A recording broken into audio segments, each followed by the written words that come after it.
নাহমাদুহু ওয়া নুসাল্লি আলা রাসূলিহিল কারীম, আম্মা বাদ। সম্মানিত উপস্থিতি, আমরা বিলাল রাদিয়াল্লাহু সংক্ষিপ্ত জীবনী সম্পর্কে জানব। তিনি হাবশী বংশোদ্ভূত ক্রীতদাস মক্কায় জন্মগ্রহণ করেছিলেন। হাবশী দাস হিসেবে তার বাহ্যিক রং কালো হলেও অন্তর ছিল দারুণ স্বচ্ছ। আরবের গৌরবর্ণের লোকেরা যখন আভিজাত্যের ও কৌলীন্যের বিভ্রান্তিতে লিপ্ত হয়ে হকের দাওয়াত অস্বীকার করে চলছিল, তখন তার অন্তর ঈমানের আলোয় উদ্ভাসিত হয়ে উঠেছিল। অল্প কিছু লোক দাওয়াতে হক কবুল করলেও যে 7 ব্যক্তি প্রকাশ্যে ঘোষণার দুঃসাহস দেখিয়েছিলেন, তাদের মধ্যে এই হাবশী গোলাম অন্যতম। চিরকালই দুর্বলরা অত্যাচার উৎপীড়নের শিকার হয়ে থাকে। বিলালের সামাজিক অবস্থানের কারণে তার উপর অবর্ণনীয় দুঃখ কষ্ট নেমে আসে। শাস্তি ও যন্ত্রণায় নানা রকম অনুশীলনের মাধ্যমে তার সবর ও ইস্তেকলালের পরীক্ষা নেওয়া হয়েছে।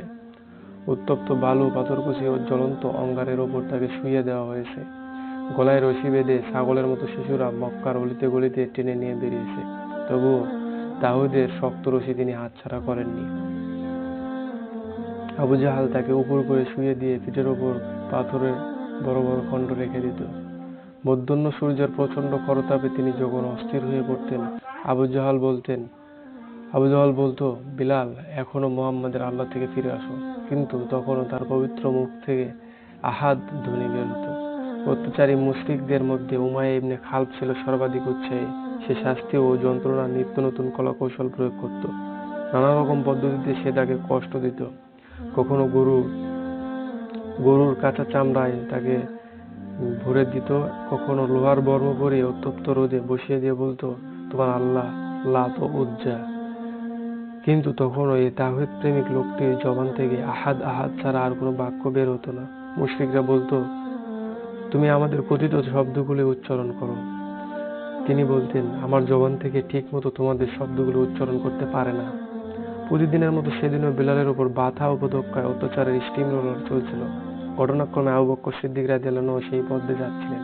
তিনি দারুণ মর্মাহত হলেন। মোটা অঙ্কের অর্থ বিলালের মনিবকে দিয়ে তিনি তাকে আজাদ করে দেন। এ খবর শুনে রাসূল সাল্লাল্লাহু আলাইহি সাল্লাম বললেন, আবু বকর, আমাকে তুমি এই কাজে শরীক করে নাও। তিনি আরজ করলেন, ইয়া রাসূলুল্লাহ, আমি তো তাকে আজাদ করেই দিয়েছি। মক্কা থেকে হিজরত করে মদিনায় তিনি সাদ ইবনে আবু খুসাইমা রাদিয়াল্লাহু আনহু এর অতিথি হলেন। আবু রুহাইহা আব্দুল্লাহ ইবনে আব্দুর রহমান খাস আমির রাদিয়াল্লাহু আনহু এর সাথে তার ভ্রাতৃ সম্পর্ক স্থাপিত হলো। তাদের দুজনের মধ্যে গভীর সম্পর্ক সৃষ্টি হয়। দ্বিতীয় খলিফা উমর ফারুক রাদিয়াল্লাহু আনহুর সময় বিলাল সিরিয়া অভিযানে অংশগ্রহণের সিদ্ধান্ত নিলেন। খলিফা উমর রাদিয়াল্লাহু আনহু জিজ্ঞেস করলেন, বিলাল, তোমার ভাতা কে উঠাবে? জবাব দিলেন আবু রুহাইয়া। রাসূল সাল্লাল্লাহু আলাইহি সাল্লাম আমাদের এই দুজনের যে ভ্রাতৃ সম্পর্ক কায়েম করে দিয়েছেন, তা কখনো বিচ্ছিন্ন হতে পারে না। হিজরতের আগ পর্যন্ত মক্কায় ইসলাম ছিল দুর্বল। হিজরতের পর মদিনায় তা সবল হয়ে দাঁড়ায়। এই মাদানী জীবনের সূচনা থেকে ইসলামী আচার-আচরণ ও সাংস্কৃতিক কর্মকাণ্ডের মূল ভিত্তির স্থাপনা শুরু হয়। মসজিদ প্রতিষ্ঠা, 5 ওয়াক্ত সালাত এবং সালাতের জন্য আযানের প্রচলন হলো। বিলাল প্রথম ব্যক্তি। আযানের দায়িত্ব যার উপর অর্পিত হয়। বিলালের উচ্চ ও হৃদয়গ্রাহী আযান শুনে নারী, পুরুষ, কিশোর, যুবক, বৃদ্ধ নির্বিশেষে কেউ ঘরে স্থির থাকতে পারতেন না। মসজিদে তাওহীদের ধারক বাহকদের ভিড় জমে উঠলে তিনি রাসূল সাল্লাল্লাহু আলাইহি সাল্লামের দরজায় গিয়ে আওয়াজ দিতেন, হাইয়া আলাস সালাহ, হাইয়া আলাল ফালাহ, আসসালাতু ইয়া রাসূলুল্লাহ, ইয়া আল্লাহ রাসূল, সালাত। উপস্থিত। রাসূল সাল্লাল্লাহু আলাইহি সাল্লাম বেরিয়ে আসতেন, বিলাল তাকবীর দিতেন। কোনদিন বিলাল মদিনায় উপস্থিত না থাকলে আবু মাহজুরা এবং আমর ইবনে উম্মে মাকতুম রাদিয়াল্লাহু আনহু তার দায়িত্ব পালন করতেন।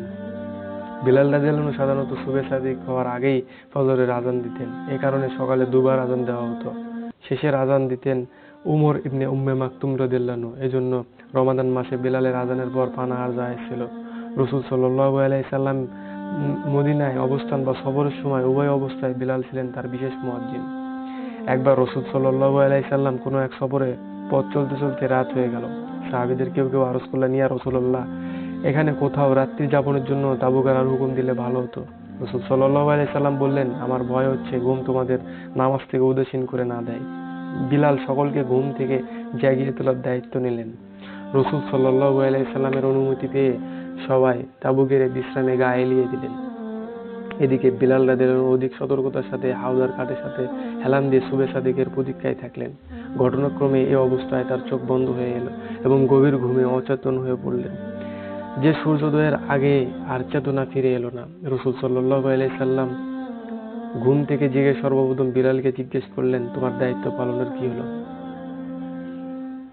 বললেন, ইয়া রাসূলুল্লাহ, আজ আমি এমনভাবে ঘুমিয়ে পড়েছিলাম যে এমনটি আমার সাধারণত হয় না। রাসূল সাল্লাল্লাহু আলাইহি সাল্লাম বললেন, আল্লাহ যখন ইচ্ছা তোমাদের রূহ নিয়ে নেন, আবার যখন ইচ্ছা তা ফিরিয়ে দেন। উঠে আজান দাও এবং লোকদের সলাতের জন্য সমবেত করো। বিলাল রাদিয়াল্লাহু প্রধান প্রধান সকল যুদ্ধেই শরীক ছিলেন। বদর যুদ্ধে তিনি ইসলামের এক মস্ত বড় দুশমন উমাইয়া ইবনে খালফকে হত্যা করেন। মক্কায় যারা বিলালের উপর নির্যাতন চালাতো, এ উমাইয়া ছিল তাদের অন্যতম। মক্কা বিজয়ের দিনে তিনি রাসূল সাল্লাল্লাহু আলাইহি সাল্লামের সফরসঙ্গী ছিলেন। রাসূল সাল্লাল্লাহু আলাইহি সাল্লামের সাথে তিনি কাবার অভ্যন্তরে প্রবেশের সৌভাগ্য লাভ করেন। রাসূল সাল্লাল্লাহু আলাইহি সাল্লামের নির্দেশে কাবার ছাদের উপর দাঁড়িয়ে তিনি আযান ধ্বনি উচ্চারণ করেন। রাসূল সাল্লাল্লাহু আলাইহি সাল্লামের ওফাতের পর বিলাল রাদিয়াল্লাহু আনহু তার প্রতি সর্বাধিক ইহসানকারী ব্যক্তি সিদ্দিক আকবর রাদিয়াল্লাহু আনহুর নিকট আরজ করলেন, হে আল্লাহর রাসূলের খলিফা, আপনি কি আমাকে আজাদ করেছেন আল্লাহর ওয়াস্তে নাকি আপনার সঙ্গী বানানোর উদ্দেশ্যে? তিনি বললেন, আল্লাহর ওয়াস্তে। বিলাল বললেন, আমি রাসূল সাল্লাল্লাহু আলাইহি সাল্লামের মুখে শুনেছি, মুমিনের উত্তম কাজ হচ্ছে আল্লাহর পথে জিহাদ করা। এ কারণে আমি চাই এই মহান কাজটিকে আমরণ আমার জীবনের অবিচ্ছেদ্য অংশে পরিণত করতে। আবু বকর রাদিয়াল্লাহু আনহু বললেন, বিলাল, তুমি আমার থেকে দূরে চলে গিয়ে বিচ্ছেদ বেদনায় আমাকে কাতর করে তুলো না। আবু বকর রাদিয়াল্লাহু আনহু আবেদনে সাড়া দিয়ে তার জীবদ্দশায় বিলাল রাদিয়াল্লাহু আনহু কোনো যুদ্ধে অংশগ্রহণ করেননি। আবু বকর রাদিয়াল্লাহু আনহুর পর খলিফা ইবনে উমর রাদিয়াল্লাহু আনহু বিলাল তার কাছে অনুমতি চাইলেন জিহাদে অংশগ্রহণের। প্রথম খলিফার মতো দ্বিতীয় খলিফাও তাকে ঠেকিয়ে রাখতে চাইলেন, কিন্তু তার অত্যাধিক উৎসাহ ও অনমনীয় মনোভাব দেখে উমর রাদিয়াল্লাহু আনহু তাকে যাওয়ার অনুমতি দিলেন। তিনি সিরিয়া অভিযানে অংশগ্রহণ করেন। হিজরি 16 সনে উমর রাদিয়াল্লাহু আনহু সিরিয়া সফরকালে অন্যান্য সামরিক অফিসারদের সাথে বিলালও জাবিয়া নামক স্থানে খলিফাকে স্বাগত জানান এবং বাইতুল মুকাদ্দাস সফরে তিনি খলিফার সঙ্গী হন। সফরে এক পর্যায়ে একদিন খলিফা বিলালকে অনুরোধ করলেন আজান দেওয়ার জন্য। বিলাল বললেন, যদিও আমি অঙ্গীকার করেছি রাসূল সাল্লাল্লাহু আলাইহি সাল্লামের পর আর কারো জন্য আজান দেব না, তবে আজ আপনার ইচ্ছা পূরণ করব। এই কথা বলে তিনি হৃদয়গ্রাহী আওয়াজে আজান দিলেন যে উপস্থিত জনতার মধ্যে অস্থিরতা দেখা দিল। ওমর রাদিয়াল্লাহু আনহু এত কাঁদলেন যে তার বাকরুদ্ধ হয়ে গিয়েছিলেন। আবু উবাদা ও মুআয বিন জাবাল রাদিয়াল্লাহু আনহু কান্নায় ভেঙে পড়েছিলেন। সবারই মনে তখন নবী যুগের ছবি ভেসে উঠেছিল, অন্তর তখন এক বিশেষ অনুভূতি জেগে উঠেছিল। সিরিয়ায় সবুজ ও শস্য শ্যামল ভূমি বিলালের খুব মনোভূত হয়। তিনি দ্বিতীয় খলিফার নিকট তার ইসলামী ভাই আবু রুবাইয়া সহ তার সিরিয়া স্থায়ীভাবে বসবাসের জন্য অনুমতি দানের জন্য আবেদন জানান। তার আবেদন মঞ্জুর হলো। তারা দুজন খাওয়ান নামক ছোট্ট একটি শহরে বসতি স্থাপন করেন। তাদের পূর্বে এই শহরে বসতি স্থাপন করেছিলেন প্রখ্যাত সাহাবী আবু দারদা আনসারী রাদিয়াল্লাহু আনহু এর গোত্র। এখানে তারা দুজন এ গোত্রের দুটি মেয়েকে বিয়ে করে তাদের সাথে বৈবাহিক সূত্রে আবদ্ধ হন। দীর্ঘদিন যাবৎ বিলাল রাদিয়াল্লাহু আনহু সিরিয়ায় বসবাস করতে থাকেন। একদিন স্বপ্নে দেখলেন রাসূল সাল্লাল্লাহু আলাইহি ওয়াসাল্লাম বিলালকে বলছেন, বিলাল, এমন নিরস জীবন আর কতকাল? আবার জিয়ারতের সময় কি তোমার এখনো হয়নি? এ স্বপ্নে তার প্রেম ও ভালোবাসার ক্ষত আবারও তাজা করে দিল। তখনই তিনি মদিনায় রওনা হলেন এবং পবিত্র কাবা শরীফে হাজির হলেন এবং ছটফট করতে লাগলেন। রাসূল সাল্লাল্লাহু আলাইহি সাল্লামের কলিজার টুকরা হাসান ও হোসেন রাদিয়াল্লাহু আনহুকে জড়িয়ে ধরে আদর করতে থাকেন। তারা দুজনেই সেদিন সকালে ফজরের আজান দেওয়ার জন্য বিলাল রাদিয়াল্লাহু আনহুকে অনুরোধ করেন। তাদের অনুমতি তিনি প্রত্যাখ্যান করতে পারেননি। সুবহে সাদিকের সময় মসজিদে নববীর সাথে দাঁড়িয়ে তিনি আল্লাহু আকবার বলছিলেন, আর সে ধ্বনি মদিনায় অলিতে গলিতে প্রতিধ্বনি হয়ে ফিরছিল। তাকে যে আজান ধ্বনি শুনে মদিনায় জনগণ তাকবীর ধ্বনি দিয়ে আকাশ বাতাস মুখরিত করে তুলেছিল। তিনি যখন আশহাদু আন্না মুহাম্মাদুর রাসূলুল্লাহ বললেন, তখন মদিনায় নারী পুরুষ সকলেই অস্থিরভাবে কাঁদতে কাঁদতে ঘর থেকে বেরিয়ে মসজিদের দিকে দৌড়তে শুরু করেন। অর্পিত আছে এমন ভাববিহ্বল দৃশ্য মদিনায় আর কখনো দেখা যায়নি। এই নিষ্ঠাবান রাসূল প্রেমিক হিজরি 20 সনে প্রায় 60 বছর বয়সে ইন্তেকাল করেন। দিমাশকের বাবুস সাগিরের কাছেই তাকে দাফন করা হয়। চারিত্রিক সৌন্দর্যে বিলাল রাদিয়াল্লাহু আনহুর মর্যাদা ও সম্মানকে অত্যাধিক বাড়িয়ে দিয়েছিল।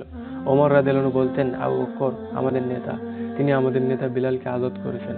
রাসূল সাল্লাল্লাহু আলাইহি সাল্লামের সাহচর্য ও সেবাই ছিল তার জীবনের প্রধান উদ্দেশ্য।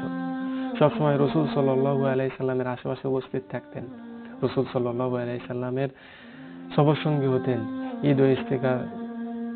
ঈদ ও ইস্তিসকার নামাজের সময় বল্লম হাতে রাসূল সাল্লাল্লাহু আলাইহি সাল্লামের আগে আগে ময়দানে যেতেন। ওয়াজ নসিহতের মজলিসে উপস্থিত থাকতেন। শত প্রয়োজন ও দরিদ্র থাকা সত্ত্বেও হাতে কিছু এলেই তার একাংশ রাসূল সাল্লাল্লাহু আলাইহি সাল্লামের উপঢৌকন পাঠাতেন। একবার উৎকৃষ্ট মানের কিছু খেজুর রাসূল সাল্লাল্লাহু আলাইহি সাল্লামের কাছে নিয়ে আসেন। তিনি জিজ্ঞেস করলেন, বিলাল, এগুলি কোথায় পেলে? জবাব দিলেন, আমার কাছে কিছু নিম্নমানের খেজুর ছিল। যেহেতু আপনার খেদমতে কিছু পাঠানোর ইচ্ছা ছিল, এজন্য দুসায়ের বিনিময়ে একসা খেজুর লাভ করেছি। রাসূল সাল্লাল্লাহু আলাইহি সাল্লাম বললেন, হায় হায় হায়, এমন করো না, এ তো এক ধরনের সুদ। যদি তোমাকে খরিদ করতেই হতো তাহলে প্রথমে তোমার খেজুরগুলি বিক্রি করে দিতে, সেই অর্থ দিয়ে এগুলি খরিদ করতে। মক্কায় যে অত্যাচার ও উৎপীড়ন বিলাল সহ্য করেছিলেন, তার দ্বারা তার সহ্য শক্তি, ধৈর্য ও দৃঢ়তার পরিচয় পাওয়া যায়। তিনি ছিলেন অত্যন্ত বিনয়ী। কেউ তার কোনো গুণের কথা বললে বলতো, আমি তো শুধু একজন হাবশী। গতকাল পর্যন্ত যে দাস ছিল। সততা, নিষ্কলুষতা ও বিশ্বস্ততা ছিল তার চরিত্রের অন্যতম বৈশিষ্ট্য। বেলাল যেহেতু রাসূল সাল্লাল্লাহু আলাইহি সাল্লামের বিশেষ মুয়াজ্জিন ছিলেন, এই কারণে অধিকাংশ সময় মসজিদে কাটাতে হতো। রাত দিনের বেশ সময় ইবাদত করতে অতিবাহিত করতেন। একবার রাসূল সাল্লাল্লাহু আলাইহি সাল্লাম তাকে জিজ্ঞেস করলেন, তোমার কোন ভালো কাজটির জন্য সবচেয়ে বেশি সওয়াবের আশা করো? বললেন, আমি তেমন কোনো ভালো কাজ করি না, তবে প্রত্যেক ওযুর পর সালাত আদায় করেছি। সম্ভ্রান্ত আরব পরিবারে তিনি একাধিক বিয়ে করেছিলেন। আবু বকর রাদিয়াল্লাহু আনহু কন্যার সাথে রাসূল সাল্লাল্লাহু আলাইহি সাল্লাম নিজে বিয়ে দিয়েছিলেন। বানু জোহরা ও আবু দারদার পরিবারের সাথে বৈবাহিক সম্পর্ক স্থাপন করেছিলেন, কিন্তু কোনো পক্ষেই তার কোনো সন্তান জন্ম লাভ করেনি। সহিহ ইবনে খুজাইমা গ্রন্থে বর্ণিত আছে, একদিন রাসূল সাল্লাল্লাহু আলাইহি সাল্লাম বিলালকে ডেকে জিজ্ঞেস করলেন, বিলাল, কিসের বদৌলতে তুমি আমার আগেই জান্নাতে পৌঁছে গেলে? গত রাতে আমি জান্নাতে প্রবেশ করে তোমার খসখসা পায়ের আওয়াজ শুনতে পেলাম। বিলাল বললেন, ইয়া রাসূলুল্লাহ, আমি কোনো গুনাহ করলে 2 রাকাত সালাত আদায় করি, আর ওযু চলে গেলে আবার ওযু করি এবং 2 রাকাত সালাত আদায় করে থাকি। সুবহানাকা আল্লাহুম্মা